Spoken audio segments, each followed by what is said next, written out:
School of excellence सामाजिक सरोकारों से जुड़ी हुई शिक्षा में सुधारों पर काम करने वाली देशव्यापी संस्था है, जिसका मुख्यालय गुरुग्राम हरियाणा में है। संस्था के सामाजिक काम, कला, साहित्य, शिक्षा के द्वारा सामाजिक बदलाव का काम पिछले 16 वर्षों से निरंतर गुरुग्राम और दिल्ली के विभिन्न क्षेत्रों में जारी है। प्रयत्न की युवा टीम और उनके सरकारी स्कूल के बच्चों के द्वारा हाल ही में पूर्ण की गई उपलब्धियां के बारे में विस्तार से प्रेस कॉन्फ्रेंस में चर्चा की गई, जिसमें साइंस एंड टेक्नोलॉजी ग्रुप के बच्चों के द्वारा मुंबई में आयोजित राष्ट्रीय स्तर की प्रतियोगिता में छात्र साहिल का प्रथम स्थान आना और उसे 1 लाख रुपए का पुरस्कार मिलना सबसे प्रमुख उल्लेखनीय उपलब्धि रही। इसके अलावा प्रयत्न ने अपने क्षेत्र का विस्तार करते हुए राजस्थान में भी इस 15 अगस्त को कदम बढ़ाए, जहां उन्होंने बीकानेर और पश्चिम राजस्थान के शहरी और ग्रामीण क्षेत्रों में भी अपनी कलात्मक और शैक्षणिक गतिविधियां का शुभारंभ किया और अपने सर्वाधिक चर्चित देशभक्ति पूर्ण भव्य सांस्कृतिक प्रस्तुति स्वराज का कई स्कूलों में और जन समितियां के साथ मंचन किया। आज की प्रेस कॉन्फ्रेंस की अध्यक्षता प्रयत्न के संस्थापक श्री प्रणीत सुशील और चेयरपर्सन शम्मी अहलावत ने करी। उन्होंने प्रयत्न के उद्देश्यों, मिशन और विजन को विस्तार से और उद्देश्यपूर्ण तरीके से वहां उपस्थित गणमान्य लोगों को बताया। इसके अलावा प्रमुख वक्ताओं में शहर की कई गणमान्य हस्तियां शामिल रही, जिनमें बल्लभगढ़ राजघराने के Kunwar Narbir Singh, Rotary public school की चेयरमैन श्री अनिल जैन, फरीदाबाद से गणमान्य शिक्षाविद श्री ओम प्रकाश गुप्ता जी और सेक्टर 22 के RWA अध्यक्ष और रिटायर्ड IG श्री केसवानी जी प्रमुख रूप से शामिल हस्तियां रहीं।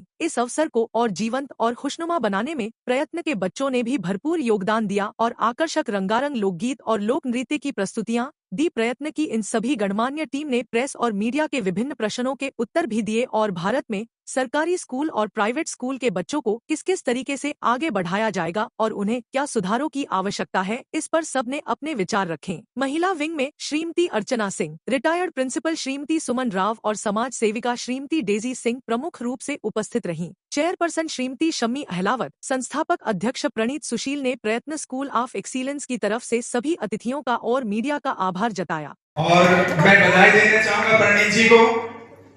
आइए सर, आपने जो हैट लगा रखा है ना, तो उसी से एक एनर्जी आ जाती है। कहते हैं कि क्षितिज तक शौर्य गूंजेगा, स्वयं दिनमान बदलेगा, उतारो भारती की आरती तो हिंदुस्तान बदलेगा। यूं विवादों में उलझकर कीर्ति मत करो धूमिल मां भारती की, उतारो शहीदों की पूजा, करो शहीदों की पूजा तो हिंदुस्तान बदलेगा, तो हिंदुस्तान बदलेगा। कहते हैं क्षितिज तक शौर्य गूंजेगा, गूंजेगा बिल्कुल।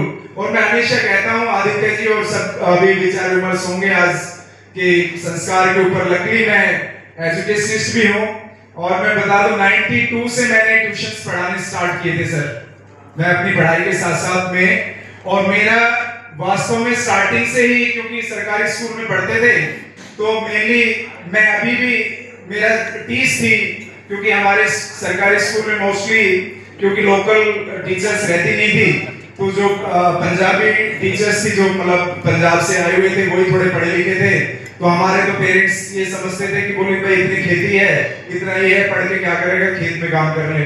तो मतलब अहमियत हमारे इधर कम थी पढ़ाई की, हमारे परिवार में खासकर एसएस में। लेकिन जब हमने ये देखा कि सरकारी स्कूल्स में हम पढ़ सकते हैं ज्यादा, और कुछ टीचर्स क्या है कि भाई वो, अरे वो छोरे लस्सी ले आया क्या, जब भाग के चाय लिया। मैं सिमी मैडम से सबसे पहले जानना चाहूंगा कि प्रयत्न का क्या मतलब है और आज का जो प्रेस कॉन्फ्रेंस है उसका क्या ध्येय है। प्रयत्न का मतलब है कि आप हमेशा कोशिश करते रहें और अचीवमेंट्स जरूरी नहीं है कि हमेशा ही आपको इतनी आसानी से सफलता मिलेगी, लेकिन आप कभी भी हिम्मत नहीं हारना है और कोशिश करके हुए आगे बढ़ते जाना है। प्रयत्न हमने इसीलिए इसका नाम रखा कि हम हमेशा ही प्रयत्नशील रहेंगे, चाहे हमें किसी भी कठिनाइयों का सामना करना पड़े। क्या आप बाज की तरह प्रयत्नशील हो? 70 साल की उम्र में 40 साल के बाद वो पंख तोड़ता है और पंख तोड़ने के बाद दोबारा फिर वो जीवित हो 30 साल और जीता है, ऐसे ही आपका प्रयत्न चलता रहेगा? प्रयत्न हमारा इसी तरह चलता रहेगा और अभी तो हमारी टीम इतनी बड़ी होते जा रही है धीरे धीरे, और हमारे बच्चे जितनी अचीवमेंट की है हमारे पास तो शब्द नहीं है। आई एम प्राउड ऑफ प्रयत्न। बहुत अच्छे कोशिशें जारी हैं और मैं यही उम्मीद करती हूँ कि हम इतने आगे बढ़ें कि हिंदुस्तान में ये बच्चे नाम रोशन करें, इवन पूरी दुनिया में नाम रोशन हो प्रयत्न का। आज AI का युग है, आर्टिफिशियल इंटेलिजेंस का। आज शिक्षा के साथ साथ आप बच्चों को और क्या क्या सिखाते हैं जिससे बच्चों में और क्वालिटी भी आए? हम लोग ये एआई टेक्नोलॉजी और जितना भी कंप्यूटर साइंस टेक्नोलॉजी एंड हर एक फील्ड में हम लोग आगे बढ़ाते हैं इंस्टेड ऑफ एजुकेशन। पढ़ाई तो साथ साथ चलती रहती है, लेकिन उसके साथ साथ हम जितनी भी अदर चीज़ें हैं उनमें हम इन बच्चों को बहुत आगे महान बनाना चाहते हैं। विश्वगुरु हम बनाना चाहते हैं। विश्वगुरु हम बनाना चाहते हैं भारत को। Yeah. आपके स्कूल में कितने समय तक योगा होता है, कितने समय तक संस्कारों की शिक्षा दी जाती है, और जिस बच्चे का जिस चीज में इंटरेस्ट है क्या उसको आगे बढ़ाते हैं? ये हमारे स्कूल में सुबह मॉर्निंग में वैदिक क्लासेज होती हैं जिनमें योगा प्राणायाम सभी चीज़ें, हवन और जो भी मंत्राज हैं हमारे। आपके स्कूल में कितने बच्चे अभी तक शिक्षा ग्रहण कर चुके हैं, और कितने बच्चे आज तक आईएएस, आईपीएस और डॉक्टर और इंजीनियर बन चुके हैं? फर्स्ट ऑफ ऑल मैं आपको करेक्ट करता हूँ, I am the founder president of the Prayatna, I am not just a principal. Okay, तो और दूसरा ये कि आईएएस और आईएएस बनने में एक लंबा समय लगता है, प्रक्रिया से गुजरना पड़ता है। हम बच्चों के चरित्र और व्यक्तित्व की बात कर रहे हैं। हम उनको किसी पद पे सुशोभित होते हुए सिर्फ देखना पसंद नहीं करते हैं। बच्चा की क्षमताओं का विस्तार हो, बच्चे के अंदर उसकी कैपेबिलिटीज बढ़े, उसके टैलेंट को तराशा जाए और उसके बाद उस पर छोड़ दिया जाए कि वो क्या बनना चाहता है। हमारी कोई इच्छा नहीं है, ये बच्चे की इच्छा के ऊपर निर्भर करता है, उसके इंटरेस्ट एरियाज पे निर्भर करता है, उसकी क्षमताओं पे निर्भर करता है कि वो क्या बनना चाहता है। हमारा काम है एक गुरु की तरह उसको दिशा देना, उसको मार्ग दिखाना। वो मार्ग पे कैसे चलेगा, कितना चलेगा, ये उस बच्चे पे निर्भर करता है। पर यकीनन हमारे कुछ बच्चे इस वक्त इंजीनियर भी हैं, कुछ बच्चे ऐसे जिन्होंने एमबीए करी है, जो 15 साल पहले जिन्होंने ज्वाइन किया था, और कुछ समय बाद आप उनको किसी अच्छे पद पे सुशोभित होते हुए भी देखना पसंद करेंगे।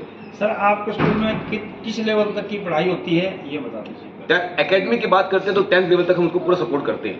खासतौर से वो बच्चे जो वंचित हैं, और खासतौर से वो जो गवर्नमेंट स्कूल्स में और जो इकोनॉमिकली वीकर सेक्शन से हैं, बहुत सारे माइग्रेंट्स हैं जो हमारे दिल्ली एनसीआर में रहते हैं, उनको उचित प्राइवेट स्कूल में जगह नहीं मिल पाती है। पैसों का भाव सबसे बड़ा भाव रहता ही है, तो उनको किसी भी अच्छे स्कूल्स में उनका दाखिला कराना, लेकिन साथ साथ उनकी पूरी जिम्मेदारी ले लेना, जैसे अडॉप्ट कर लेना, और उसके बाद उनकी क्षमताओं का विस्तार करना, और जैसे मैंने बताया उनकी प्रतिभाओं का आगे बढ़ाने में उसमें मदद करना, और पूरा दिशा निर्देश देके उनकी जब तक वो अपनी लाइफ में कुछ एक मंजिल नहीं तय कर लेता है तब तक हम उसका साथ नहीं छोड़ते। सर, यहाँ पर जितने महानुभाव बैठे हैं सभी का काम शिक्षा का है, और शिक्षा की ही वो वरदान बच्चों को दे रहे हैं। मैं ये जानना चाहता हूँ कि कितने बच्चों की प्रतिभा निखारी, और प्रतिभा निखारने के बाद नेशनल लेवल पर और इंटरनेशनल लेवल पर कितने बच्चों ने नाम कमाया?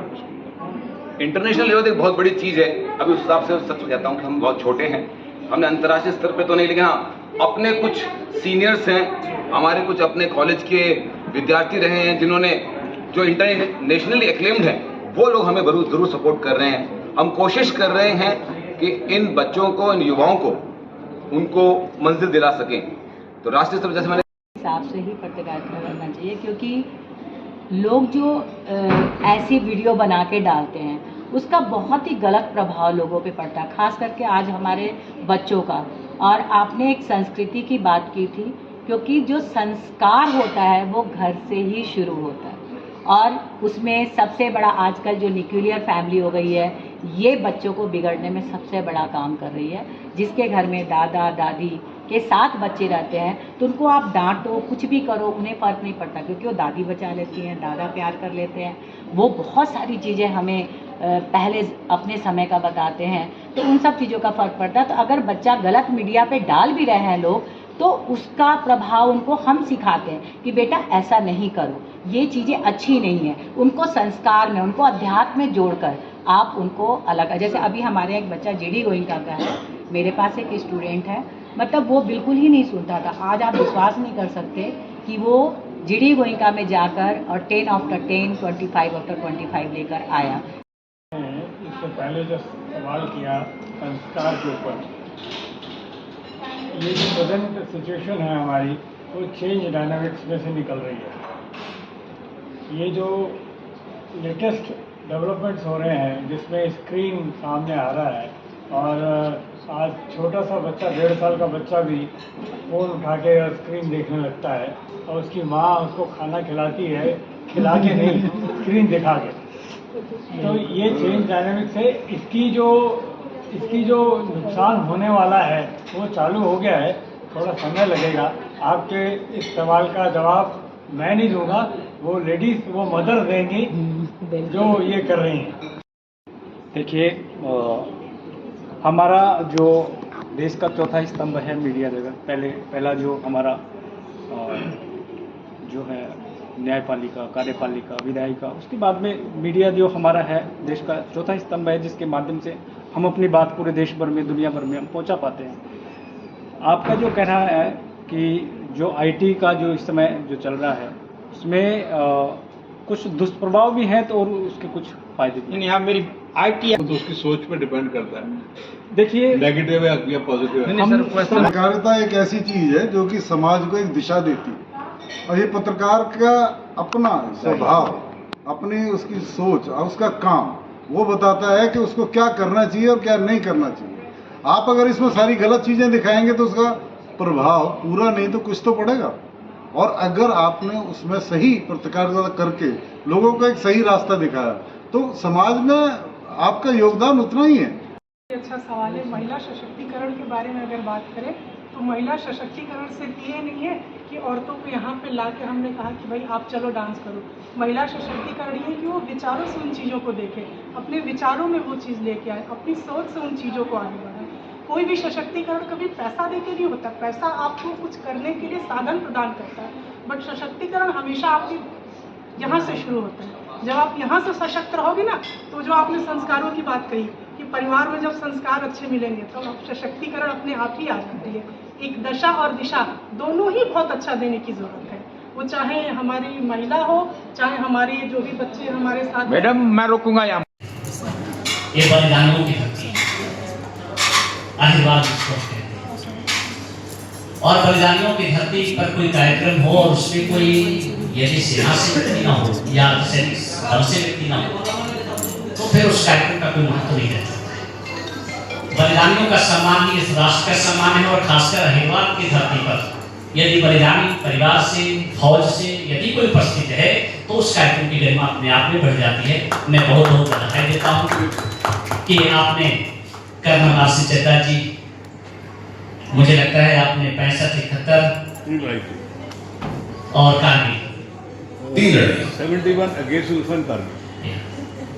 तो ऐसी शख्सियत हमारी कुछ उपस्थित है कि जोरदार तालियां एक बार कि आप सरकारी में हो और आप रिटायरमेंट के बाद से रिटायरमेंट होता ही नहीं व्यक्ति मन से रिटायर, कला के क्षेत्र में भी आपकी अच्छी पहचान है। एक विषय देखिए, आपने जब अध्यापिका की बात की है या प्रिंसिपलशिप की बात की है, तो मेरा जो ड्यूरेशन रहा है, मेरे समय में कंप्यूटर्स की जो है एजुकेशन बहुत अधिक नहीं थी।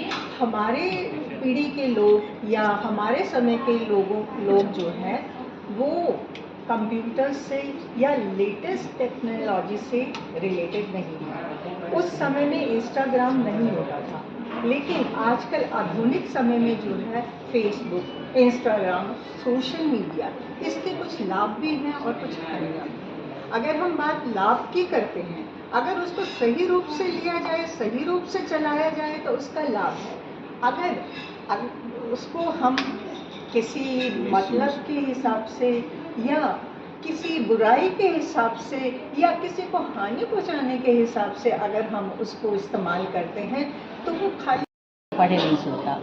तो ये संस्कार होता है कि टीचर या घर के लोग या घर में पेरेंट्स किस तरह से अपने आप को बच्चों के साथ डिवोट कर रहे हैं, उसका फर्क सबसे ज़्यादा पड़ता है।